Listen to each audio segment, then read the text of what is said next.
जो कि इंडिया में इस वक्त वाकई मौजूद है। उनकी यूनिटी की बेस पे तो देखें ना कि उन्होंने अगर इसका बाइकआउट किया तो आज वो मिलियन ऑफ डॉलर्स का जो है ना वो मालदीव को उन्होंने नुकसान दे दिया। वो अपनी एक बिजनेस, एक जजीरा, एक आइसलैंड को लेकर तो इतना एग्रेसिव है और उन्होंने उस यूनिटी को शो किया और इन लोगों को पकड़ के तबाह करके रख दिया। क्योंकि उनको इज़्ज़त अपनी पैसे से भी ज़्यादा प्यारी है। तो हमेशा मेरे हिसाब से आपकी ज़िंदगी का जो कीमती सरमाया है वो मेरे हिसाब से आपका ये इज़्ज़त ही होती है पूरी ज़िंदगी, और नेशनलिज्म।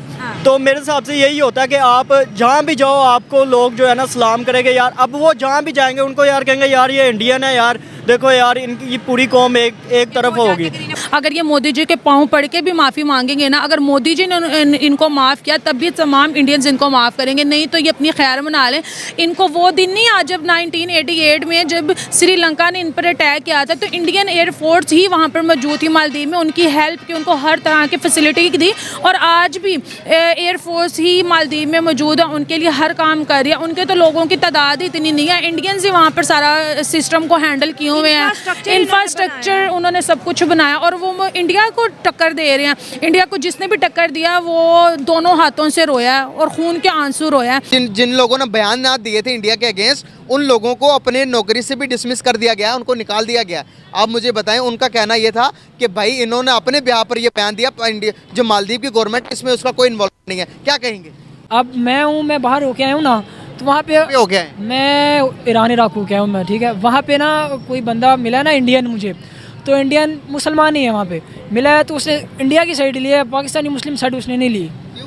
यही इसी वजह से कि इंडिया में वो मोदी ने मुसलमानों के बेनिफिट बड़े दिए हुए हैं, बहुत बेनिफिट दिए हुए हैं उसने। बेसिकली हम इंडिया का सिर्फ बुरा चेहरा दिखा रहे हैं, अपने पाकिस्तान में सिर्फ हम उसकी जो नेगेटिविटी फैला रहे हैं। अगर पॉजिटिव बातों की तरफ आया जाए तो इंडिया बहुत ज़्यादा तरक्की कर रहा है, पाकिस्तान से बहुत आगे निकल गया। उनके वज़ीर आज़म की यार कोई बात है, लाइक वो मैं इंडिया के वज़ीर आज़म मोदी साहब की बात कर रहा हूँ, लाइक वो रिस्पेक्टेड बंदा है यार मेरे सामने। वो कम से कम हम जितनी मर्जी गालियाँ दे, वो अपनी कौम के लिए यार वो एक रोल मॉडल है। वो ऑलमोस्ट 2 अरब आबादी का यार हीरो है वो मोदी, मतलब अपनी पॉपुलेशन में तो वो बहुत ज़्यादा पॉपुलर है। इवन के इंडियन मुस्लिम्स में भी मोदी बहुत ज़्यादा पॉपुलर है। बाकी मामला तो हर जगह होते हैं भाई, हमने बलोचों को कम दबाया हुआ है। ये आपने इंडिया की बात कर रहे हैं, वो 3 दफ़ा वर्ल्ड मोस्ट पॉपुलर लीडर रह चुके हैं। लेट्स सपोज मैं आपसे एक जर्नल से आके बात करूं, आप तो चले एजुकेटेड हैं, लेकिन ज़्यादातर पब्लिक से जाकर कहूँगे भाई इंडिया के प्राइम मिनिस्टर के बारे में क्या कहना चाहेंगे, तो वो क्या आगे से जवाब देंगे? वो कहेगा भाई मोदी काफिर, मोदी का यार भी गद्दार, ये वो, तो वो मतलब वो मुसलमानों पे बड़ा जुल्म करते हैं और ये और वो। भाई ऐसा RSS भाई यहाँ पे नहीं है। आप बलोचियों के साथ क्या कर रहे हैं, आप अपने अफगानी भाइयों के साथ क्या कर रहे हैं, ये चीज़ है जड़ांवाला का वाकया हमारे सामने है। आप क्या कर रहे हैं भाई, जो माड़ा बंदा है आप उसकी नस काट रहे हैं यहाँ पे। आप कहते हैं कि भाई इंडिया बड़ा जुल्म कर रहा है, आप अपने हालात भी तो देखें ना। दूसरी बात ये कि जो इशू बना है इंडिया और मालदीव का, बेसिकली वो जो इशू है वो इंडिया और चाइना का है। इंडिया और चाइना की आपस में वॉर है, और वो वॉर है ये मैशत की वॉर है, इकोनॉमी की वॉर है। लक्षद्वीप की वजह से जो तीन उनके मंत्री आए थे, ठीक है, उनकी जो स्टेटमेंट जो मोदी के खिलाफ आई थी, मोदी की तो पावर आपके सामने है कि उसके खिलाफ बोलने पे उसने अपने मंत्रियों को फारिग कर दिया। हमारे कायद का फरमान था यूनाइटेड फेथ इससे नेशन बनती हैं, जो कि हम लोग फॉलो नहीं कर रहे, लेकिन इंडियन कल्चर में बहुत ज़्यादा फॉलो किया जा रहा है। एक दूसरे को बैक करते हैं, एक दूसरे की टांगें नहीं खींचते। अब ये जो मामला हुआ है तो उन्होंने फुली सपोर्ट किया अपने प्राइम मिनिस्टर को, ठीक है, और वो ये भी सुनने में आ रहा है कि वो बाइकआउट करेंगे अब नेक्स्ट, ठीक है। तो इसी तरह कौमें बनती हैं जो यकजा होकर रहती हैं, और उनकी तरक्की का राज ही ये है कि एक दूसरे को सपोर्ट करते हैं। इस तरह ये गवर्नमेंट लेवल के ऊपर उन्होंने ये सारा कुछ किया है। तो जो नरेंद्र मोदी है वो एक अच्छा पॉलिटिशियन है और वो इस चीज़ की भी कदर करेगा ज़रूर कि अगर उन्होंने अपने इन 3 लोगों को सस्पेंड कर दिया है तो उसका भी एक वेटेज है, और अगर इस वेटेज के ऊपर वो इसके ऊपर ज़रूर एक्शन लेंगे और इसमें फ़र्क ज़रूर आएगा, लेकिन वो फ़र्क नहीं आएगा जो कि आना चाहिए। अपने दरवाजे खोल दे तो आधा पाकिस्तान उधर चला जाए।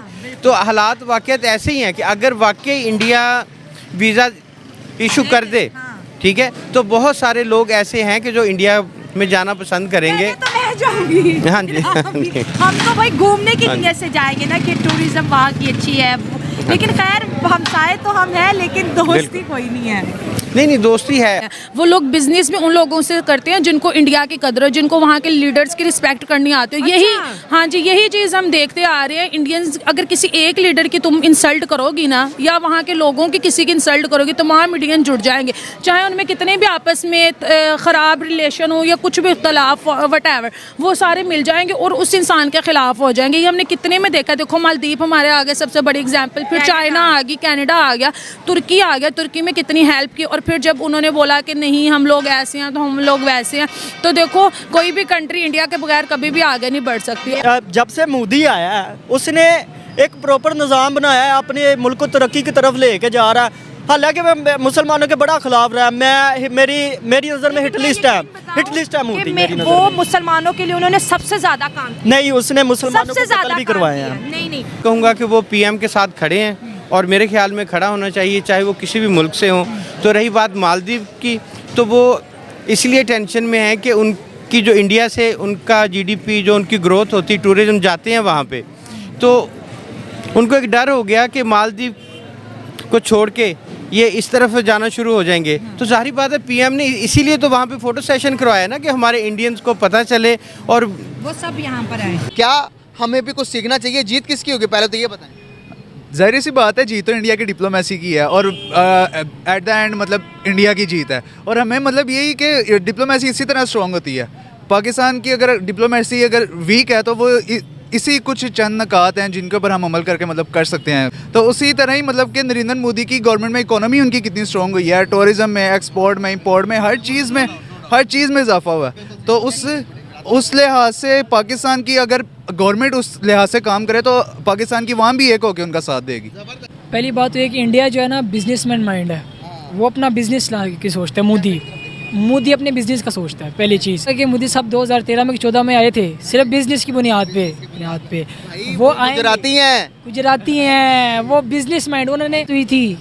वहाँ भी उसने कहा था कि भाई पाकिस्तान है, मानते हैं अच्छा है, लेकिन जो मोदी ने हमें दिया है वो पाकिस्तान हमें नहीं दे सकता। अच्छा, इंडिया का मुसलमान आपको ये कह रहा था जो मोदी ने हमें दिया वो पाकिस्तान नहीं दे सकता? पाकिस्तान नहीं आपको दे सकता। और वो कहते हैं आप पाकिस्तान आ जाओ, हम कहते हैं पाकिस्तान आ जाओ, वो कहते हैं हमारे पास इंडिया आ जाओ आप। अब उससे ज़्यादा बेनिफिट आपको मिलेंगे वहाँ पे।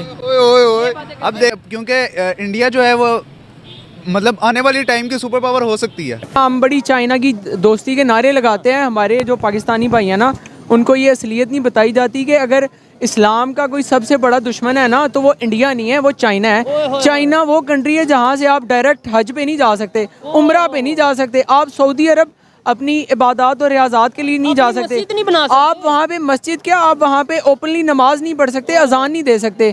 हमारे यहाँ पे पाक चीन दोस्ती जिंदाबाद। यहाँ पे ट्रेंड चल रहा है भागो पाकिस्तान से, ये ऑफिशियली नहीं चल रहा, मैं एक वैसे सोच लोगों की बता रहा हूँ। हर दूसरा पाकिस्तानी ये चाह रहा है कि भाई पाकिस्तान से जाए, खासतौर पे स्टूडेंट, उनके वहाँ पे ट्रेंड चल रहा है कि अपने इंडिया को विजिट करो। भाई आप माइक्रोसॉफ्ट का देख लें, आप गूगल का देख लें, हर बंदा सीईओ उनका बैठा हुआ है इंडिया का। आप जितनी मर्जी गालियां दे लें यार, नहीं फर्क पड़ता। आप देखें कि जो उनके करने वाले काम है, जो उनके शुड्स हैं, क्या वो कर रहे हैं? जी हाँ, वो कर रहे हैं। के लिए वो क्या कर रहे हैं? भाई वो सब काम कर रहे हैं जो उनको करने चाहिए। बाकी ठीक है, हम उनका मजाक उड़ाते हैं, भाई उनके पास टॉयलेट नहीं है, ये नहीं है, वो नहीं है। भाई आप अब हमें जो उनसा अगर रियलिटी देखी जाए, आपको लगता है कि वहाँ पे टॉयलेट नहीं होंगे? और यार है भी बस हमारी कौम की लैट्रीन पे आके सोच शुरू होती है और ख़त्म हो जाती है, इसीलिए तो मामलात यहाँ पे पहुँचे हैं। यार मैं आज़ाद कश्मीर से हूँ, मतलब वो एक कश्मीर कमेटी बनती है, उसका कोई चेयरमैन बनता है। मैंने अपने एरिया में कभी कोई बंदा नहीं देखा, मैं नाम नहीं लूंगा, लोगों की अहमी दिल आज़ारी होगी। कभी कोई बंदा नहीं अपना जो उनसे नुमाइंदा पाकिस्तान की तरफ से जो आगे हेल्प के हाँ, बस ये सारी दुनिया से जाके कश्मीर के नाम पे मांगते हैं भाई कश्मीर में बड़े जुल्म हो रहे हैं, ये वो हमें दें, हम उनमें जिहाद करवा रहे हैं। यार आप हमें हमारे मंगला डैम का पानी दे दें मेहरबानी करके, मैं आपके थोड़ी को हाथ लगाता हूँ। आप रहन दो यार, तुसी रहन दो, तुसी सानू बजट ना दियो, तुसी सानू मंगला डैम का पानी दे दो बस। कुछ भाई उठ के मे भी कमेंट्स में आ जाए भाई ये पता नहीं को गद्दार उठा लिया। भाई हम ये हमारे साथ होता रहता है। भाई हमें भी पता है, हमें जो लोग डिक्टेट कर रहे हैं ना, हम कोई गधे नहीं है जो हमें जिस मर्जी साइड पे डायरेक्ट कर देंगे। मैं कश्मीर में रहता हूँ, LOC पे भी हालात कशीदा रहेंगे, टूरिज्म नहीं होगा, ठीक है, स्टेबिलिटी नहीं होगी, इकोनॉमिकली स्टेबल नहीं होगी नेशन। वो तो ऑलरेडी स्ट्रगल कर रहे हैं भाई, दुनिया की सबसे बड़ी मार्केट है, उन्हें क्या चाहिए? तो सारी दुनिया को पता है, गूगल, माइक्रोसॉफ्ट, अमेजोन वहाँ पे ऑफिस खोले हैं, पाकिस्तान में कोई ऑफिस खोलने के लिए तैयार नहीं है। इतने हमारे गंदे हालात हैं। एटम बम भाई आप नीचे लेके बैठ जाएं अपने, कोई फायदा नहीं है एटम बम का। इंडिया सिर्फ यहाँ नहीं, हर डिपार्टमेंट वो लोग तरक्की कर रहे हैं, हर वो तो प्राइम मिनिस्टर को तो वो इतने लकी हैं, उनके जो प्राइम मिनिस्टर इंडिया के मोदी, ठीक है, वो जिस चीज़ पे हाथ रखते हैं वो सोना हो जाती है, मिट्टी पे भी हाथ रखते हैं। वो इतने लकी चार्म भी इंडिया के लिए साबित हुए हैं। तो मैं तो उनका पर्सनली बहुत बड़ा फ़ैन हूँ।